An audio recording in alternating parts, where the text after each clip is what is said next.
Welcome into Four Down Territory, a preseason edition. I'm Kyle Madson, the managing editor of the Niners Wire.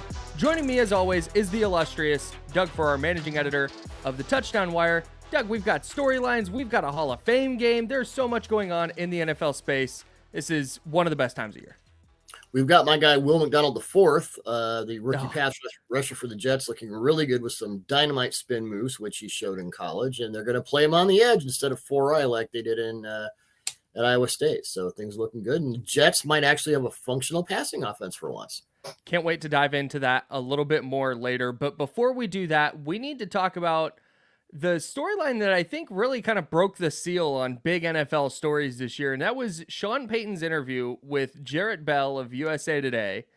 And the new Broncos head coach, said that Nathaniel Hackett, his predecessor, did a bad job. It was one of the worst coaching jobs in NFL history. And then you have Hackett firing back, saying that there's a code among coaches that you don't do stuff like that. Peyton broke this code.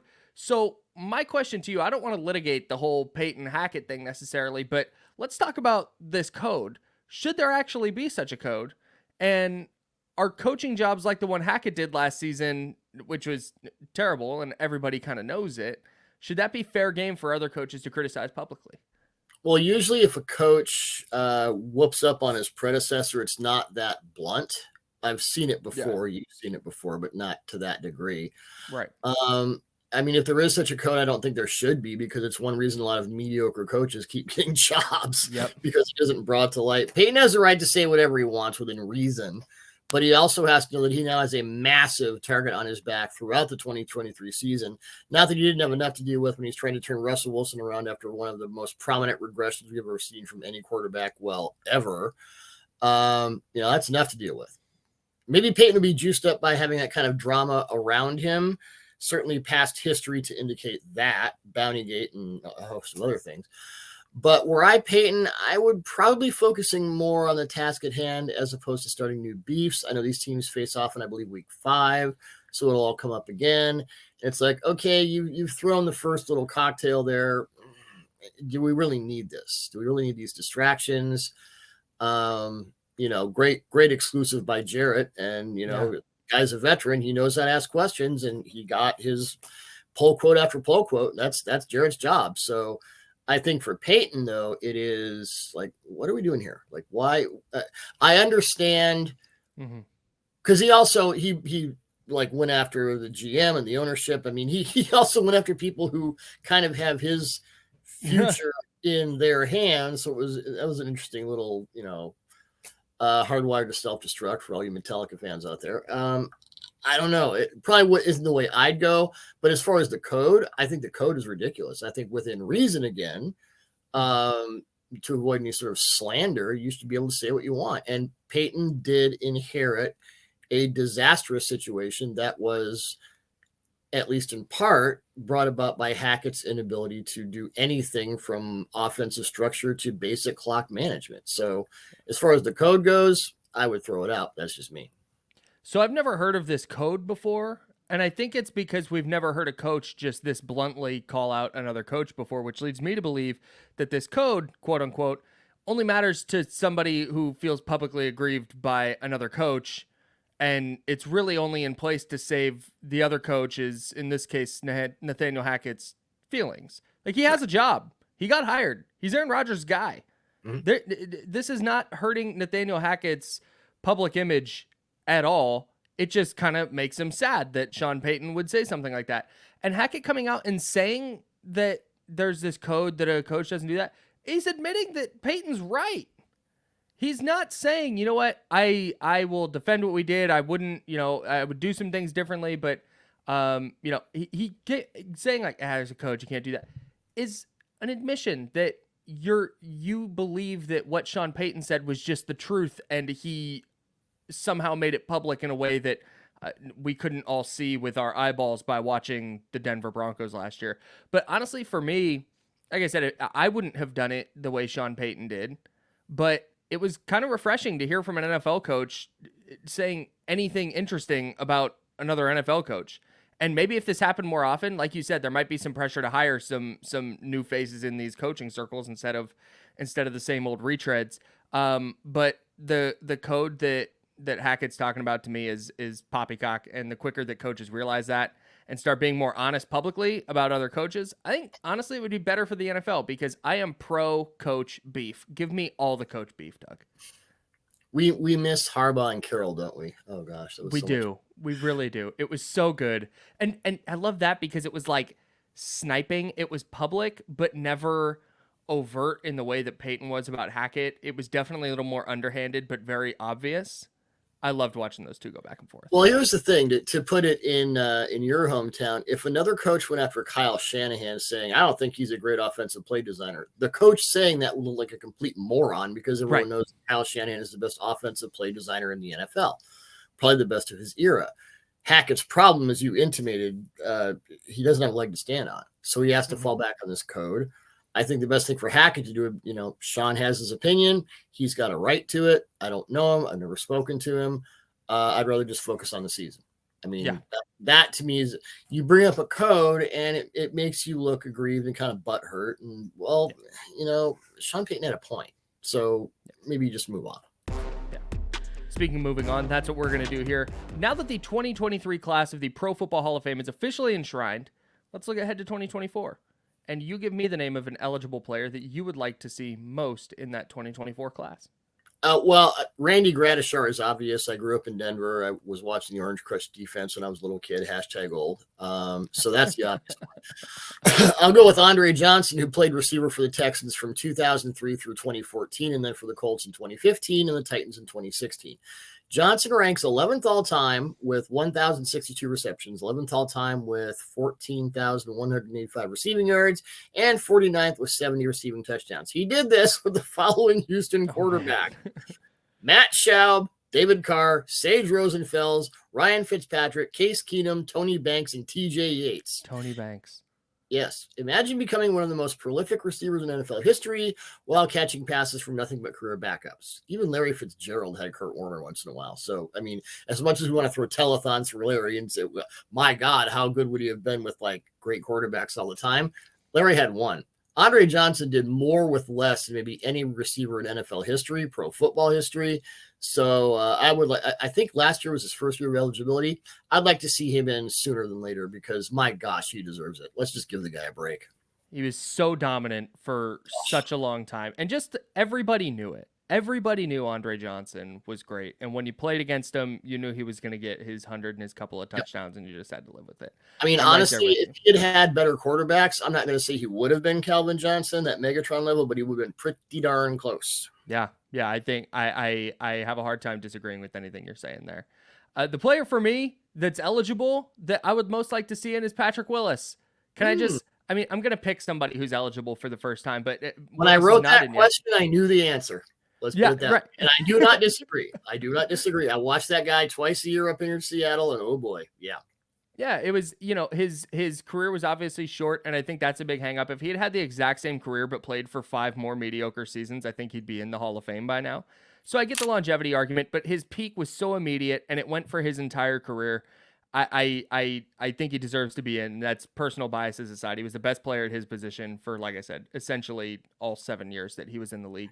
But the newly eligible player that I would like to see get in is Julius Peppers. I love Julius Peppers. And I feel like he didn't get during his time the shine that he probably deserved. And maybe that's because his rise and his peak came pre social media and pre kind of the what's the word I'm looking for? Like the rise of social media and the prominence of social media. But Splash all over the internet. Right. But his numbers are he played 17 seasons, first of all. His numbers across those 17 seasons are crazy. So he's a defensive rookie of the year and a 9-time Pro Bowler. He's a 6-time first or second team All-Pro. And then he had fewer than 5 sacks in a season once in 17 years. And he had more 10-plus sack seasons than sub-10 sack seasons. Peppers finished 6th on the all-time sack list, and even at age 37, he had 11 in his second to last season. So he was dominant for nearly 2 decades. He's 6th on the all-time sack list. Get this guy his gold jacket on his first ballot. Julius Peppers needs to be in, man. I think Peppers is an absolute no-brainer. Willis, he's an interesting because Bill James, the famous baseball statistician, kind of revolutionized, brought sabermetrics that we wouldn't be here if it wasn't for Bill. Yeah. When he would talk about, and he wrote books about the Baseball Hall of Famers, and he would say black type is really important. And by black type, how many times did you lead the league in something? Willis led the league in combined and solo tackles in his rookie year, 2007, when he was Defensive Rookie of the Year. Again in 2009. So he's got some black type. But this is a guy, 8 total seasons, 7 Pro Bowls, 5 first team All Pros, Hall of Fame All 2010s team. If you're in the Hall of Fame decade team, that's not a lot, but it's pretty close. Yeah. So I think he will get in soon. There's been a bit of a backlog at linebacker lately. I think eventually someone will stand up in that room the day before the Super Bowl when all the people who vote get in that huge conference room and they talk about it. I think it'll happen. Borderline first ballot, but he'll get in. He'll get in eventually because Patrick Willis was just that good. For that long doesn't matter. He was that good. He was a transcendent, all-time linebacker for long enough. Yeah. I'm right. Real quick, just off topic. I don't want to get into a big discussion about this. Yes or no? Is Frank Gore a Hall of Famer? Yes. Okay. I just want to. If you had said no, we were going to have a discussion. No, he has. Well, and he has no black type, and so you get into the whole. Well, he didn't stand out, but he wasn't just a stat collector. Yeah, there are those guys in the middle who were just so good for so long.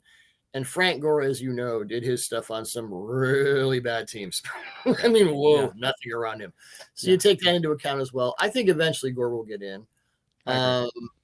I think he's hurt to a point by the running backs don't matter thing that sort of happened after his career started to fade. Yeah. But there's no question when Frank Gore was in there, he mattered. And he mattered on some really bad teams. And he was maybe the only guy who mattered on some of those teams. So, yeah, I think he's a Hall of Fame. I'm excited for a Hall of Fame edition of this show where we can just dive into some of the guys who are and are not. And let's move on to third down for now, though. Let's move to the first week of the 2023 preseason here. It's coming up. Is there a particular matchup as far as preseason games go that you're looking forward to? Well, the Broncos are facing the Cardinals on Friday night, and the aforementioned Sean Peyton has already said that he expects to play a bunch of his starters in the preseason opener, including the aforementioned Russell Wilson. And Peyton is the kind of coach I'd expect to tip his hand schematically as much as possible. He's not going to throw 3 plays up. He's going to do the whole thing. So I think you'll see a lot of what this new offense will look like, and I think if there's one guy who can fix Russell Wilson, it's probably Sean Peyton. Like him or not. And the Broncos are doing this against a Cardinal squad that is essentially an expansion team this year, whether they play their starters or not. So that could be fun. What about you? For me, I'm kind of anti preseason, but for the sake of the bit, I'm going to pick a game. It's Patriots Texans. And there's a couple things on each side of the ball that I think are interesting here. The Patriots apparently just have a full-blown quarterback battle going on with Mac Jones and Bailey Zappi. So I'm in there. I'm in on any quarterback battle. Give me that. And then on the Houston side, it's DeMeco Ryans' head coaching debut. You've got C.J. Stroud. You've got Will Anderson making their debuts. Interested to see how those guys look. And obviously, we're not going to make hard opinions or put these guys in the Hall of Fame or call them busts based off this one game. But I mean, it's definitely the start of something. And the Texans are a team I'm going to keep an eye on really all year. So this is just the first step and just kind of the first taste of what we might see from that trio I just mentioned. So as much as I can get dialed into a preseason game, that's the one I'm looking at for sure. Plus 4 words, and I know give us both we get really charged up over this Bill O'Brien revenge game. Ooh. Oh yes, how exciting Patriots is that? By 50. Yeah, how exciting is that? I'm hoping for the Bill. I'm hoping for the Bill O'Brien. I'm hoping for the Bill O'Brien redemption tour this year. Honestly, yeah, I'm kind of pro Bob. Good coach, horrible personnel executive. Yeah. And sometimes you have to separate those two things. Yeah, no doubt. And I think the Patriots offense is going to look much better this year. That's another thing I'm kind of looking at. Could look any worse. Patricia is not running it. Look any worse. Let's jump over to fourth down real quick. What player, not team, but what player are you most looking forward to watching now that the official season is right there around the corner?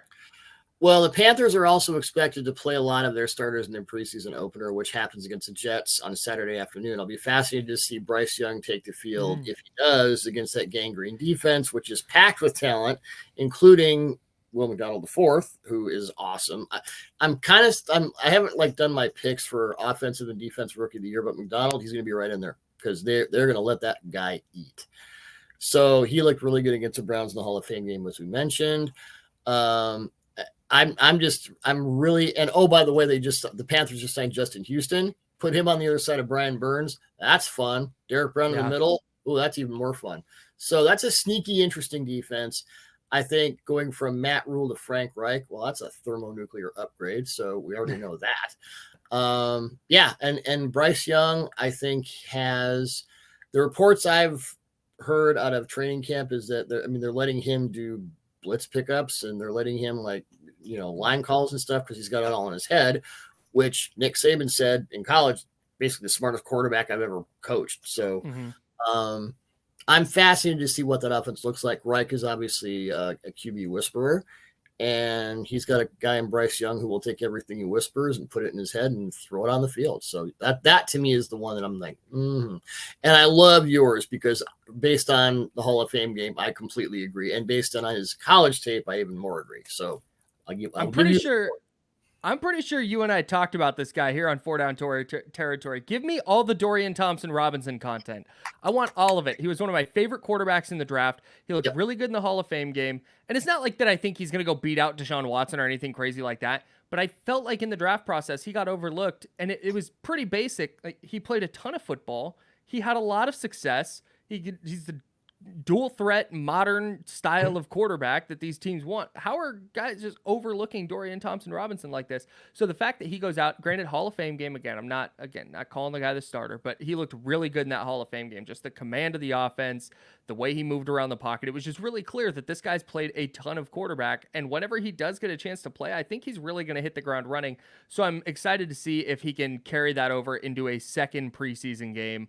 And he's just a really fun player to watch, and especially in an environment like this where it's not super high stakes, and he's just getting his feet wet in the NFL. So I am here for all the DTR preseason film, games, highlights. Give me it all. I think the hesitation with analysts with his college tape was when you have that much tape, you also have that much bad tape. And there was, you and I are both fans of the player. But I think we can agree there was some radical variance. And there were amazing plays. Stuff he did in the red zone, I'm like, that's NFL. That's like right now, NFL ready. Excuse me. There were also times when, oh boy, what are we doing here? Yeah. So I was excited and impressed to see that in the Hall of Fame game, he was very composed, stepped up in the pocket, didn't automatically run, kept within himself. I think he took the game plan that he was given and executed it very well as a runner, as a passer, as a lead blocker. That was fun. So I saw, little, I don't want to say improvements because I don't know what the game plan was, but based on what I saw in that game, I thought there was a lot to go on as maybe he's a future starter with Cleveland or somewhere else. Maybe he's a spot starter, but I did like his college tape. And I think Thompson-Robinson has a lot of potential in the NFL. Yeah, there was just because I thought if the Niners are going to draft a quarterback, because that's the lens I view the draft through for the most part. I thought if the Niners are going to draft a quarterback, he would be a really good idea for them. But then, like you said, there's enough that you see when you watch him that isn't good that I immediately went, there's no way Kyle Shanahan's taking this guy in. Kyle does not like quarterbacks with variables. He likes quarterbacks who will take take the playbook and you are my instrument. Let's go. Jump on the train, ride the tracks. 100%. Exactly. Well, we're going to have. You are the driving passenger. You are not the architect. A co-pilot for sure. Yes. I can't wait to talk about actual football games with you next week, Doug. Everybody make sure to tune in to 4 Down Territory. We're going to bring you content throughout the NFL season. Can't wait now that we have real actual football games to talk about. That'll be next week. Thanks everybody for watching. He's Doug and Kyle. See you next time. Thanks everyone.